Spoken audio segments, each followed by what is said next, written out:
So I think some people like these videos because they do pretty good when I talk about the lawnmower repair hobby business and the customers that I have to deal with. I'm just not good at dealing with people.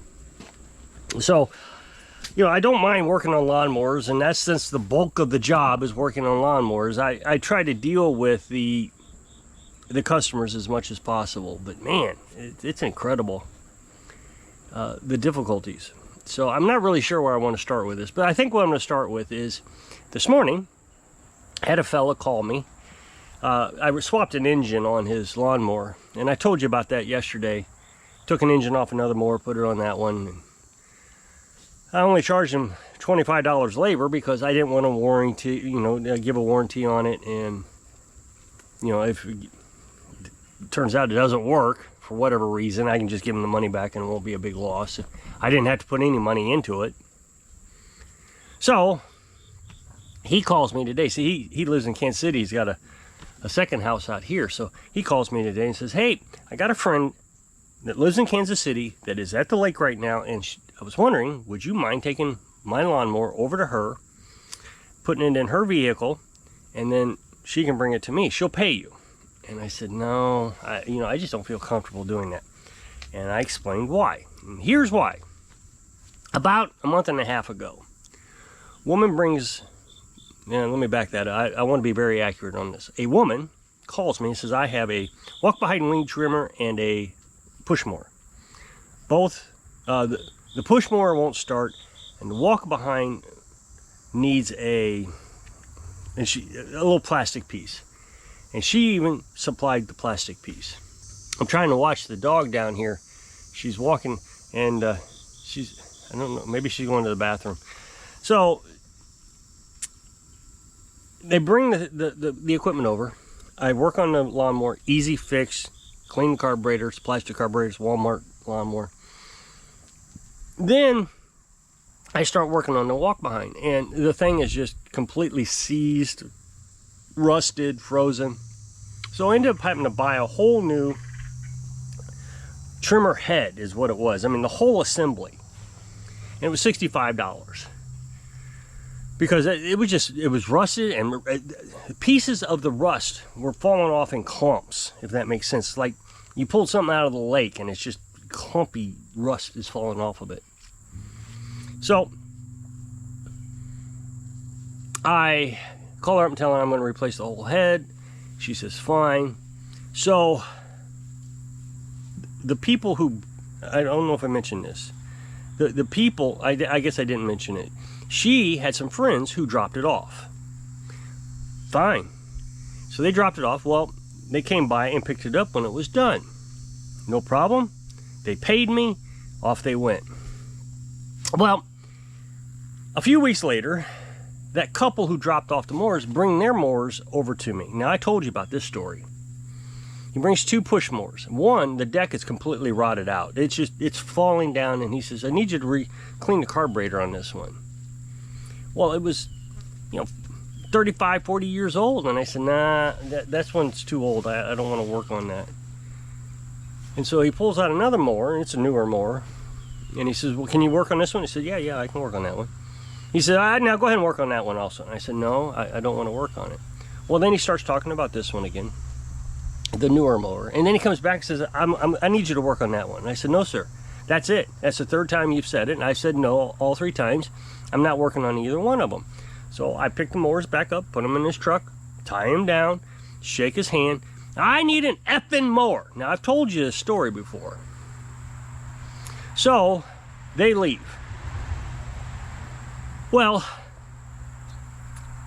I don't know, 2 or 3 nights ago, the woman with the walk behind says, hey, there's a big shroud missing on the top of it. And she explains what it is. It's missing. What'd you do with it? And I said, every part was on it that came with it, and plus all the parts that I bought, and there was extra parts that came with it, extra string. I mean, there was just all kinds of stuff with it. I said, you got everything. Well, it's missing. I can't explain. Now, this, like I said, she brought it to me a month and a half ago. Not her, but the folks with the mowers, the one that cussed at me. So she wants to know how she can get this replaced. And I said, well, everything went, I checked the shed. I mean, this thing's huge. It's probably 2 feet long, maybe a foot wide at one spot. I mean, it's huge. If I, you know, my shop isn't that big. If it was here, it would be easy to see. So she finally says, okay, well, you know, it's been a month and a half, so something could have happened to it. Well, I know what happened to it. The folks that brought their mowers over sabotaged it.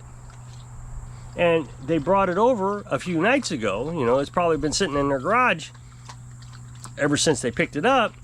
They took it over to her house a couple of nights ago, and then she realizes, it's missing parts. Well, he took it off. It's obvious what happened. He got mad at me, and he was going to destroy his friend's walk behind. Or, you know, make it not destroyed. I mean, it's still usable. It's just missing a safety guard. So he took it off. So she would call me and say, well, you know, you lost this piece. You need to replace it. And end up giving her money back and all that. So when this guy called me this morning and said, hey, can you, there's just no way I'm going to do that anymore. If you can't pick up your mower, or you don't want to have me deliver it, then it's, you know, you're just going to pay storage fees. I mean, if she had waited a month and a half to pick it up, she would have paid storage fees. I'm not going to get involved with second-hand pickups and all that anymore. That is just way too dangerous. Because, I mean, who would have guessed anything like this would happen? Where a guy is mad because I didn't want to work on his mower because it's ancient and falling apart and rotting. It's just rotting. I mean, her stuff was rotting too. I probably shouldn't have worked on that, actually. So, I feel bad because the guy that I'm doing the push mower for, he's given me a lot of work, and I have really appreciated all the work he's given me. So I don't want to discourage him. He didn't seem too mad, maybe a little disappointed, but he didn't seem mad. I had to go down and check on the dog. She's pacing the yard. She's bouncing around and having fun. Let's see if I can get her to do it again. She acts like she wants to go play ball or something. Look at this. Isn't this something? Yeah. Come here. Everybody wants me to see. Come here. See, she's still kind of shy. I think she's just being playful. Let's see if we can get her to come here. Come here. We're playing a game, I think. Look at that. That's great. You got to figure, just a month ago, 2 months ago, she was starving to death. Now she's running around the yard. That's fantastic. The white one is still recovering. She went underneath the truck. Okay, so customer number 2, again, probably back in May. He gives me a pressure washer. Says it's surging. Now, the thing is he contacted me last fall and wanted me to work on it. And I said, you know, wintertime's coming. I don't want it to get stuck over here and freeze up. And then I got that pump to deal with. You know, I don't heat my shop. So, can we wait until it warms up? He said, oh yeah, no problem. So, in May comes around, I call him or message him or whatever I did. Said, hey, come get that pressure washer. Okay, great. He says it's surging. So I bring it over here, and boy, was it surging. Wow. Well, these it's a Generac pressure washer. It's a China made, and those manufacturers are just terrible. So there is a emulsion tube, inlet tube that is undersized on a lot of these Chinese built carburetors. So all you do is you take a micro drill bit and you screw that until, and you just keep putting it in a little more and a little more, and eventually it will start working correctly. And started up, surging was gone, no problem. So give it back to him. He said, what was wrong? And I said there was an obstruction in it. And, you know, I didn't want to go and explain the whole thing to him. Because then I'm sure he'd probably want me to try to figure out how to warranty the thing or something. So, anyway, it was an obstruction. No big deal. It was just simple cleaning. And I don't charge a fortune. That's the thing, is I just don't charge a lot of money. So last night he messages me at midnight and says, I was running that pressure washer last night and it was running great for a long time, and then all of a sudden it just started choking out. So I went over there and I took the air filter off and I looked at it and I didn't see any problems. I started back up and it ran great with the air filter off. Put the air filter back on, started choking out again. Well, let's look at the air filter. So I just went ahead and finished the job without the air filter. But what do you think it might be? The air filter. Oh, and he said, and the air filter's clean. Well, no, it's not. So, I mean, we are in absolute drought right now. Just a huge drought, and everything is dusty. Especially if you have mowed your yard. I haven't, because I didn't want this big dust storm. Last year we had so much dust around here, it was insane. Because I mowed a lot. This year I've skipped it. I'm letting that grass kind of absorb the dust so it doesn't just fly up off the ground. So I'm sure he was out there pressure washing, stirring up all kinds of dust, and you know, the pressure washer had exhaust and it's stirring up dust, and he got into that air filter. He ran it for a good long time, he said. So it seems to me the air filter's probably dirty. It can happen. Now I remember this pressure washer, it needed an oil change, and you know, it needed to be serviced when I had it. He didn't want it serviced. He just wanted to get it running. So I sent him a link to an air filter and I said, is this the one that you got? You know, it's an Amazon one, so maybe he can change it out himself since he knows how to do that. I mean, I even told him the 30-day warranty is over with, so you're just gonna have to, I mean, he could have, the choke could have also went over a little bit. And so that, in conjunction with the air filter, so I told him to check the choke, make sure it didn't slide in on you. Anyway, I don't know, I just find customers funny. They wait months and months and months, and all of a sudden, oh, it was running great, and then it just stopped working, and the air filter is clean, but when I take it off, it runs fine. Well, it's your air filter. I mean, even if you Google it, because I wanted to make sure that I couldn't think of anything else that could have possibly caused this problem, it's just not getting air. What else could it be? Google air filter. So, go figure. Now, I've talked to you a lot about Facebook, this Facebook group I'm in. It's so aggravating. So, a guy gets on Facebook and says, customer brings me a zero turn. Customer. So, as soon as I hear somebody say customer, it better be a problem that no one has ever heard of before. I mean, I really want to hear the research and the Googling and all the theories and scientific analysis, because it's so complicated, it's a problem. So he says, customer brings me a zero turn. And it's hard to start, really hard to start. Really struggles. But when it starts, the deck belt starts smoking. So I took the drive belt. I want to be clear, sorry. The drive belt starts smoking. So I took the deck off and everything looks okay. Is it possible that one of the pumps, the hydro pump, is locked up? Well, yeah, obviously.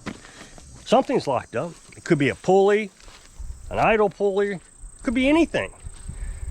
So, I mean, this is such a simple solution. I mean, zero turns have like 3 pulleys. It's not even as complicated as a riding mower. It's pretty easy to deal with a zero turns drive problems. It really is. So, if you took the belt off and just turned everything, of course, people are saying, well, it's a PTO. Well, it's not the PTO. If it was the PTO, well, I guess the PTO could be locked on. No, it wouldn't smoke. So, I mean, there's some issues underneath there. There's something wrong. So, I said, all you'd have to do is go underneath there and start turning things, seeing what's locked up. He doesn't even want to look. And it's so frustrating to me. You know, I say something like, okay, so you're taking customers, this is what I said to him, something like this, So that means you're an expert. And as an expert, I see no reason why you're on Facebook asking questions about lawnmower repair, especially something that is very common like this. Well, this is the first time I've ever experienced it. Okay, then you have no business working as on customer lawnmower. I ain't said that so you need to go and get free riding mowers, cheap riding mowers, and start flipping them. And so you can learn how to work on riding mowers, and then, you know, you're not hurting the customer, and you can ask questions. Then if you're learning, that's fine, but there's absolutely no way you should be learning while working on customers' mowers. That is just insanely crazy to me. But people defending, well, I see no problems with him learning how to work on a mower. Okay, but it gives all mechanics a bad name, not just lawnmower mechanics, all mechanics. You know, I've taken this truck over to my mechanic twice now, and I still don't trust him. I just don't trust mechanics. Why? Because I've had bad experiences with them.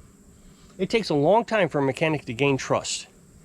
And when you see things on Facebook, I don't know what's going on. This is if I saw my mechanic say that on anything he's working on, I'd go get it instantly. I don't care what kind of stage of disrepair it was in.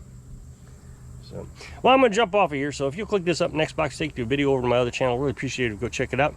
So if I can inspire you, learn how to deal with people so you can live your dreams. Thanks for watching.